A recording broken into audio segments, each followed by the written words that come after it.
Hello viewers, সবাই কেমন আছেন? আশা করি সবাই সুস্থ আছেন, ভালো আছেন। তো আমার সামনে দেখছেন একটা মাল্টিমিটার আছে।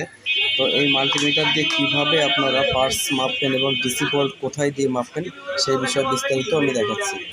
তো অবশ্য আমার মাল্টিমিটারটা অনেক পুরাতন, তারপরও এটাতে এখনও কাজ চলে।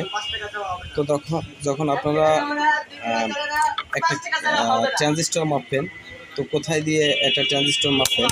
তো একটা ট্রানজিস্টর মাপতে গেলে আপনারা X1 কে দিয়ে মাপতে পারেন, X1 কে দিয়ে মাপতে পারেন। এবং দেখেন, একটা এলইডি বাল্ব, যখন একটা এলইডি বাল্ব ছোট জিরো পাওয়ারের এলইডি, যেটাকে জিরো পাওয়ার বলেন আপনারা, 3 ভোল্টের, তো 3 ভোল্টের এলইডি যখন মাপবেন তখন আপনারা X1 দেখেন, X1 দিয়ে মাপবেন।